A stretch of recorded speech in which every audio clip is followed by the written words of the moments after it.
Assalamualaikum teman-teman, selamat datang lagi di channel YouTube saya, Sylvia Dewi DR.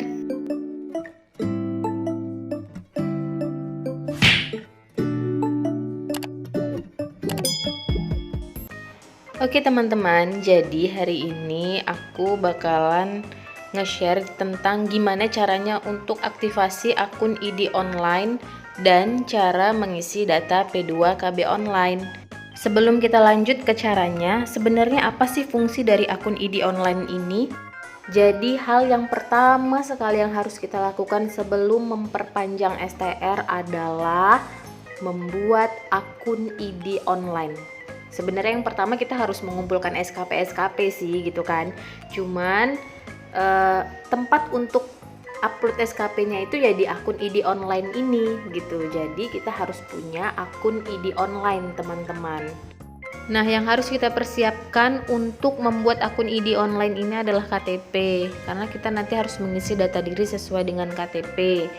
Lalu yang kedua adalah NPA-ID. Nah, NPA-ID ini wajib kita miliki atau wajib dulu kita urus sebelum kita melakukan perpanjangan STR teman-teman. Jadi kalau NPA-ID kita ini nggak punya, kita nggak bisa gerak sama sekali karena ini penting itu di awal-awal. Lalu yang ketiga adalah Serkom lama. Serkom lama karena kita nanti mau upload ke dalam akun ID online ini. STR juga, ijazah dan SIP juga. Nah, SIP ini kita juga perlu persiapkan karena kita nanti mau buat alamat tempat kerja kita di mana, terus nomor SIP kita berapa, dan juga nomor rekomendasi ID nanti juga diminta untuk pengisian data di akun ID online. Oke teman-teman, kita mulai aja ya. Oke, yang pertama kali kita harus buka Google Chrome kita. Lalu kita tulis idonline.org. Nah, itu udah ada kelihatan ya. Jadi langsung aja saya klik. Nah, ini dia tampilan websitenya. Langsung aja kita pilih yang anggota EID itu. Kita klik ya teman-teman. Maka inilah dia tampilan berikutnya. Nah, di sini kan misalnya nih teman-teman belum punya akun ID online, maka yang kita pilih adalah aktivasi itu teman-teman, kita klik. Nah, nanti muncul dia halaman seperti ini. Ini harus teman-teman baca ya.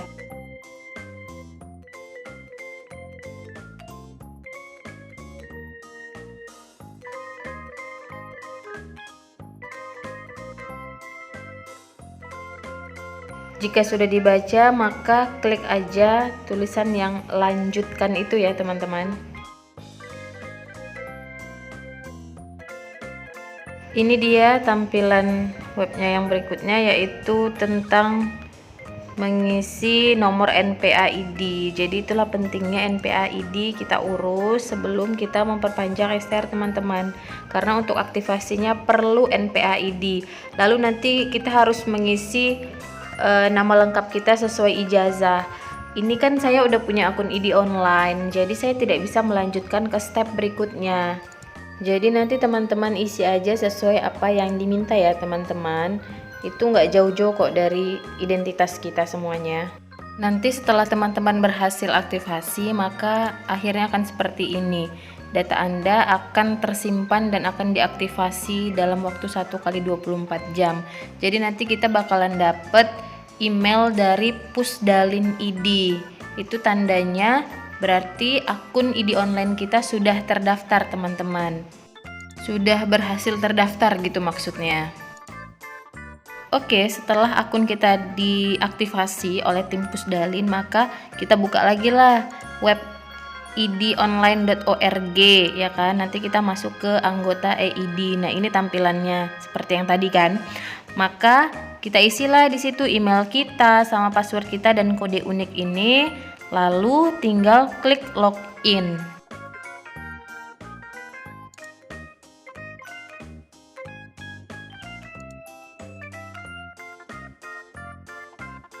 Nah, setelah login inilah tampilannya. Di sini nanti kita harus mengisi data diri kita. Ini kan karena saya udah punya akunnya jadi saya udah isi. Terus nanti kita upload juga foto kita.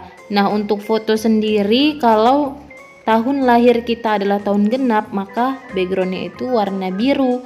Tapi kalau misalnya tahun lahir kita tahun ganjil, maka background kita adalah warna merah ya teman-teman, jangan lupa. Pokoknya nanti diisi aja sesuai dengan KTP teman-teman. Lalu isi juga nomor telepon dan juga nama pasangan jika sudah menikah ya teman-teman. Nah, ini adalah untuk bagian dari data keanggotaan. Kita harus pastikan nih nomor NPA ID kita benar, wilayah ID kita dan cabang ID kita benar sesuai dengan yang sebenarnya gitu kan. Nah, ini untuk data KTA kita, kartu tanda anggota kita pastikan lagi harus benar.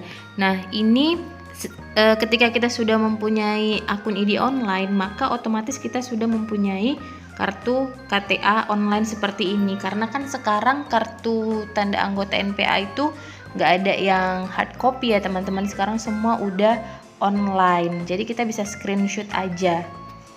Jadi kan nggak menemuin isi dompet gitu kan teman-teman. Oke, ini untuk bagian data pendidikan, kita harus isi pendidikan kita, asal universitas, asal negara universitas, nomor ijazah, tanggal ijazah, dan dokumen ijazah juga harus kita upload di sini teman-teman. Ini karena saya udah upload, jadi data saya udah ada di bagian yang bawah ini. Lalu untuk data pekerjaan, ini kan ada status pekerjaan, nomor induk pegawai. Nah, itu lebih kepada yang untuk teman-teman sejawat yang PNS ya teman-teman. Kalau kita yang kerja di swasta itu nggak perlu diisi juga nggak apa-apa teman-teman. Lalu ini untuk data praktik. Di sini kita harus mengisi nomor SIP, nomor rekomendasi ID itu juga perlu ya teman-teman. Lalu nama fasilitas tempat kerja kita dan alamatnya. Misalnya kita kerja di klinik apa atau rumah sakit apa. Ini harus diisi karena ini untuk membantu mempermudah tim P2KBID untuk mensinkronkan data kita. Nah, setelah diisi maka tampilannya akan seperti ini. Oke, ini untuk data dokumen. Nah, ini kita harus upload STR lama kita dan Serkom lama kita. Ini kenapa Serkom saya ada dua? Karena Serkom yang baru saya udah terbit. Jadi langsung otomatis terupload sendiri ke akun ID online saya karena saya udah mengurus Serkom gitu. Oke, untuk pengisian data yang terakhir adalah data iuran. Nah, data iuran ini yang kita upload adalah bukti kwitansi. Bukti kwitansi kita membayar iuran ID cabang kita, bisa yang per 3 tahun atau per 5 tahun tergantung ID cabang masing-masing. Lalu bukti kwitansi pada saat kita mengurus KTA NPA ya, kartu NPA. Itu bukti kwitansinya juga boleh kita upload ke sini.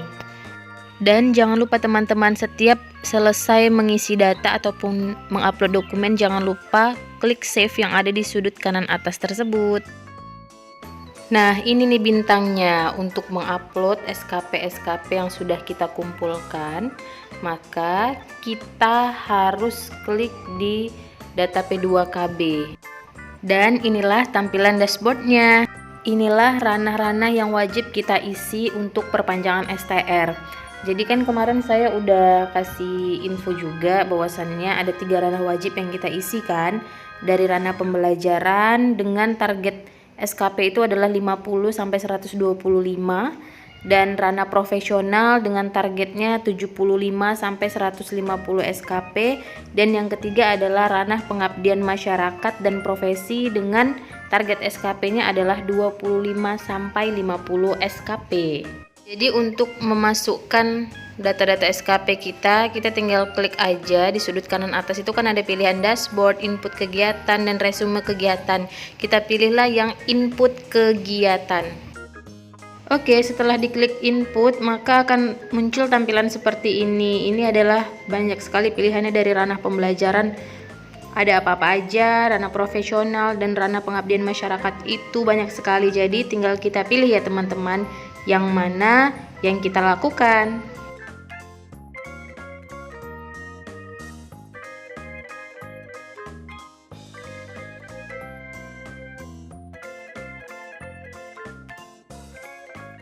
Ini sebagai contoh, misalnya teman-teman mau input data dari ranah pembelajaran yang tentang webinar, maka kita klik ini aja yang gambar kertas dan pensil. Maka akan tampil layar seperti ini.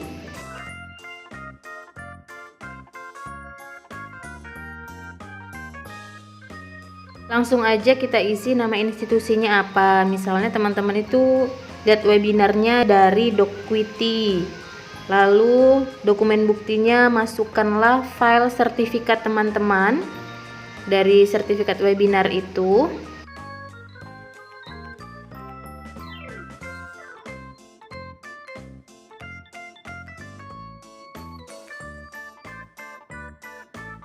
Nah, untuk memasukkan tanggal kegiatan, teman-teman harus perhatikan dulu nih, Serkom teman-teman itu mulai berlakunya tanggal berapa sampai tanggal berapa gitu. Karena kalau di luar tanggal tersebut, maka kegiatan tidak akan dimunculkan. Jadi nggak akan masuk hitungan gitu teman-teman. Nah, sebagai contoh ini kan Serkom aku berlaku dari tanggal 24 bulan 8 2022 sampai tanggal 11 bulan 12 2027. Jadi tanggal kegiatan yang aku masukin adalah tanggal 15 bulan 9 2022. Nah, lalu jangan lupa kita isi berapa jumlah SKP-nya.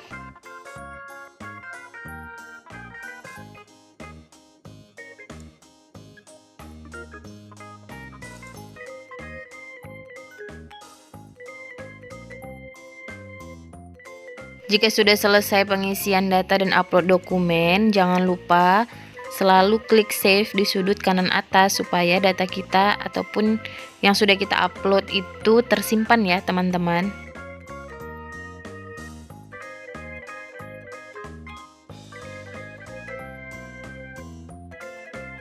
Oke teman-teman, jadi inilah tampilan layar jika kita sudah berhasil untuk menyimpan dokumen yang sudah kita upload tadi. Ini dia dengan nama institusi Docquity, tanggal kegiatan 15 bulan 9 2022 dengan total SKP 2. Oke.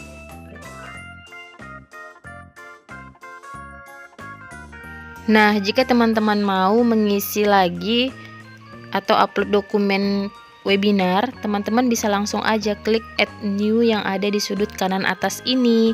Jadi nggak perlu lagi ke dashboard awal.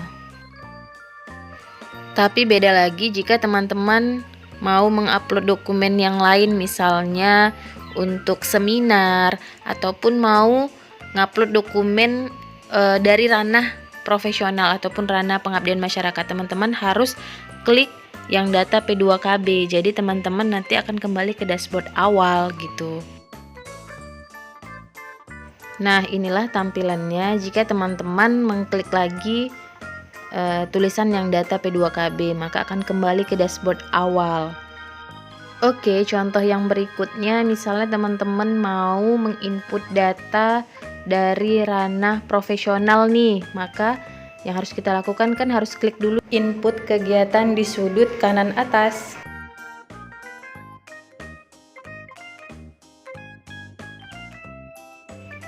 Nah, inilah lebih jelasnya tentang ranah-ranah pembelajaran, profesional, dan pengabdian masyarakat. Begitu banyak sekali pilihan-pilihannya teman-teman. Jadi teman-teman tinggal pilih ya. Jadi ada 85 item total semuanya. Tapi teman-teman harus ingat yang wajib kita isi adalah cuma 3 ranah, yaitu ranah pembelajaran, ranah profesional, dan ranah pengabdian masyarakat. Sedangkan untuk ranah publikasi ilmiah dan populer serta pengembangan ilmu dan pendidikan itu tidak wajib ya teman-teman. Ini saya berikan satu lagi contoh, misalnya teman-teman mau menginput data dari ranah profesional. Misalnya teman-teman memilih untuk memeriksa pasien rawat inap, tinggal teman-teman klik aja tulisan itu dan teman-teman juga klik yang ada gambar pensil dan kertas tersebut. Nah, ini muncul tampilan layarnya. Jangan lupa kita isi tempat praktik kita di mana, nama tempat prakteknya apa, klinik atau puskesmas atau rumah sakit. Lalu jangan lupa juga kita isi jumlah pasiennya.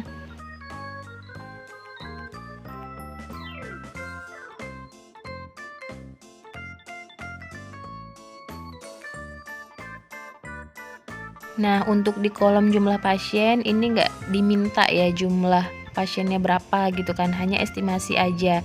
Ini kalau saya kan jumlah pasien rawat inap saya sebulan itu kurang dari 50 pasien, jadi saya pilih yang itu. Kalau teman-teman lebih dari 50 pasien, misalnya kayak rumah sakit gitu kan, itu kan pasti lebih dari 50 pasien rawat inapnya per bulan. Jadi teman-teman yang kerja di rumah sakit bisa pilih itu. Nah, untuk bukti dokumen, teman-teman harus tetap perhatikan apa yang diminta ya, teman-teman. Jadi untuk rawat inap, ini ID online dia minta jadwal dan resume yang ditandatangani oleh atasan. Karena setiap ranah ataupun setiap kegiatan itu berbeda-beda yang diminta tanda tangannya.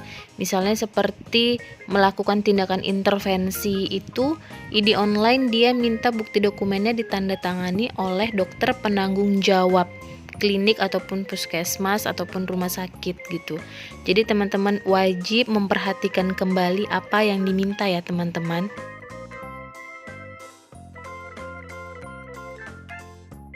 Oke, sekarang kita tinggal mengisi tanggal mulai dan tanggal berakhir. Ini rentang waktunya kita buat 1 bulan ya teman-teman.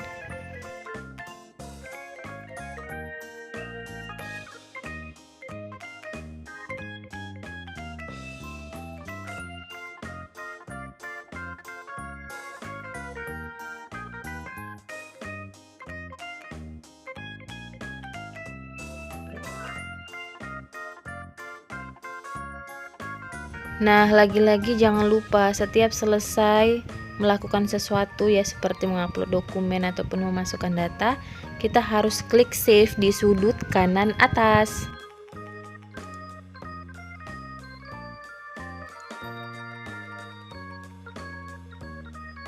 Oke teman-teman, sampai di sini dulu videonya. Semoga membantu teman-teman sejawat semuanya ya. Terima kasih. Assalamualaikum.